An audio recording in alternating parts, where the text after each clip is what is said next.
여러분 안녕하세요. 바텀업 보이스 시간입니다. 어느덧 3월 중순이네요. 봄을 준비하는 자연의 변화가 점점 더 느껴집니다. 주식시장에선 작년 4분기 실적 분석에 이어서 이제는 올해죠. 2024년 1분기 실적 코멘트들이 잦아지면서 봄을 준비하는 듯합니다. 개중 화장품 기업들 실적 소식이 많습니다. 네이버에서 리서치 창을 보면 요즘 화장품 산업과 기업들 실적을 알리는 보고서를 모아볼 수 있습니다. 화면에서 보시듯이 CNC 인터내셔널, 클리오, VT, 토니모리, 그리고 한국콜마 등 보고서에선 1분기 수주 상황이 상당히 좋고 올해도 실적 호조가 진행될 거란 내용들을 담고 있습니다. 이처럼 강한 실적 호조는 북미, 그리고 일본, 국내 등 여러 지역에서 수주 증가가 이어지고 있기 때문입니다. 중국 지역을 빼곤 대부분에서 성장이 크죠. 원인은 세계적으로 인디 화장품 브랜드에 대한 수요가 강합니다. 중저가 제품으로 착한 소비라는 측면도 있지만 온라인 채널 그리고 올리브영 같은 H&B 채널 확장과 결부돼서 강한 성장세가 나타나고 있습니다. 그런데 올 1분기에도 여전히 좋은 것 같습니다. 각 기업 보고서나 산업 보고서, 뉴스 등에서 전해주는 소식들을 요약해보면 확인할 수 있겠습니다. 화장품 브랜드사 중 클리오, 아이패밀리 SC, VT, 코스RX 등이 이미 높은 실적 증가를 과시했죠. 요즘은 토니모리, 마녀공장, 대형사의 중저가 브랜드들도 실적 호조에 합류하는 모습이 엿보인다고 전합니다. 인디 브랜드 회사들이 강하게 성장하면 이들에게 제품을 만들어서 제공하는 OEM, ODM 업체들의 수주 증가로 연결됩니다. 올 1월과 2월 숫자들이 보고되고 있는데요. ODM 회사죠. CNC 인터내셔널의 1, 2월 수주가 월평균 1,900만 개 이상으로 나타나 지난 4분기 월평균인 1,100만 개를 크게 상회했다고 합니다. 북미 최대 고객사, 글로벌 신규 인디 브랜드사, 그리고 국내 대형 또는 중견 브랜드사까지 수주 물량이 집중됐기 때문으로 설명하고 있습니다. 먼저 화장품 회사 실적 호조와 관련된 사실들을 정리해 보았고요. 이제 투자 아이디어로 삼을 만한 것들이 있는지 그리고 체크해야 할 포인트는 무엇인지 살펴보겠습니다. 여러분들 알고 계시다시피 인디 브랜드 회사, 몇몇 ODM 회사들은 상당한 기간 동안 주가가 많이 올랐습니다. 그래서 투자가 망설여지기도 하는데요. 관건은 지금 실적 호조가 피크, 즉 끝물이 아닐까에 대한 의구심을 다루어 봐야겠습니다. 만일 화장품 산업의 호황이 더 이어진다면 어떤 투자 전략을 염두에 두어야 할까? 특히 서플라이 체인상 새로운 투자 대안을 찾는 건 어떨까에 대한 제 견해를 말씀드려 보겠습니다. 그리고 체크 포인트도 함께 담았습니다. 저는 아직 올해가 피크아웃 시점은 아닌 것으로 봅니다. 실적 호조가 지속되리란 증거가 많기 때문입니다. 열거해보면 화장품 수요를 이끌어온 미국과 일본의 소비 경기 체력이 여전할 전망입니다. 새로운 경향이라고 할 수 있는 화장품 유통 채널의 다양화, 중저가 인디 브랜드의 증가가 확산되고 더 추세화되는 모습입니다. 더불어 우리나라에 입국하는 관광객 수 증가를 확인할 수 있어서 한국 화장품, 국내 법인의 수주 호조의 배경이 될 것입니다.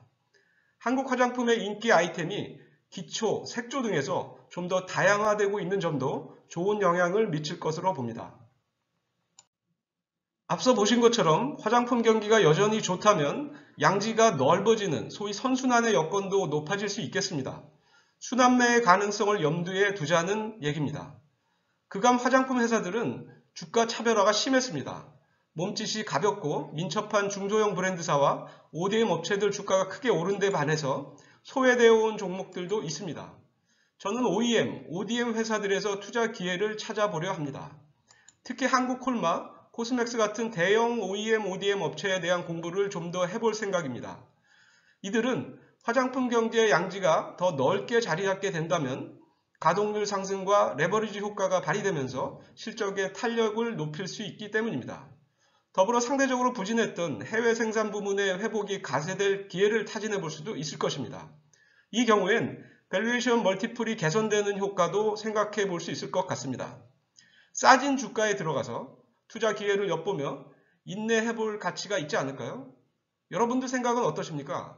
이런 조건에 부합하는 사실과 징후들을 부지런히 수집해 보겠습니다. 투자 전략의 근거들도 모아보겠습니다. 합리적인 판단을 위해서 좀 더 공부하여 업데이트 하도록 하겠습니다. 여러분들과 댓글을 통해 소통할 수 있으면 더욱 감사하겠습니다. 보여드리는 그림은 선순환을 타진해 볼 체크 포인트라고 생각하시면 되겠습니다. 가운데 상단의 선순환 1에 이어서 오른쪽 선순환 2가 나타날 수 있을까에 대한 것이죠.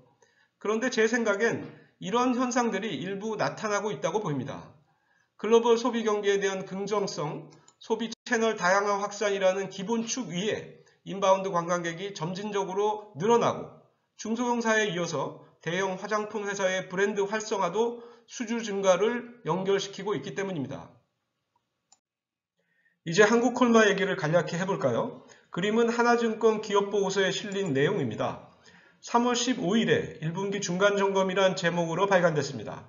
하나증권 예상실적에 따르면 현재 주가는 역사적 밸류에이션 하단인 PER 10배 수준에 위치해 있습니다. 더 떨어질까요? 아니면 이쯤에서 인내해 볼까요? 일단 기업보고서 내용을 보면 앞서 말씀드린 화장품 산업 호황의 내용은 한국콜마에게도 똑같이 적용돼서 영업과 실적 상황이 좋습니다. 한국콜마는 영업의 부문의 변동이 커서 순이익 규모 예측에 주의가 필요합니다. 하지만 막대 그래프에서 보시듯 지난해에 영업이익이 이미 증가세로 전환됐고 올해도 상향되는 방향성은 분명해 보입니다. 만일 영업이익률도 8% 수준으로 높아진다면 지금의 주가 위치에선 기회를 엿보며 인내할 만할까요? 저는 해볼만 한 것 같습니다.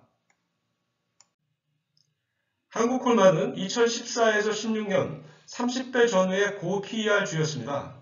그러나 시간이 흐를수록 낮아져서 2022년부터는 10배 수준에서 짧은 반등을 보이면서 머무르고 있습니다. 물론 그럴 만한 이유가 있죠. 해외 생산 부분의 실적 악화와 부진, 자회사 인수로 인한 금융비용 부담, 영업의 상각, 그리고 실적 부담 등이 연속됐기 때문입니다. 그 사이 사드 배치 갈등, 코로나 사태 등도 있었고요. 이런 것들이 체크 포인트일 것입니다. 과연 PER 10배 수준에서 어떤 결정을 내려야 할지 말입니다. 중국 상황은 아직 좋게 성숙됐다고 하기 어렵습니다. 즉 충분 조건이 갖춰졌다고 할 수는 없을 것 같습니다.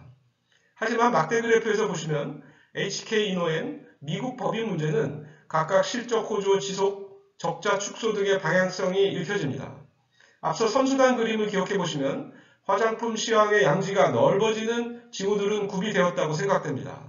한국콜마의 PER 배수가 조금씩 회복돼서 나갈 수 있을까요?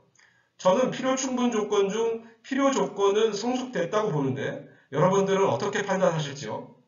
유익한 내용들을 찾으신다면 댓글로 소통 부탁드립니다. 여러분 시청해주셔서 감사합니다.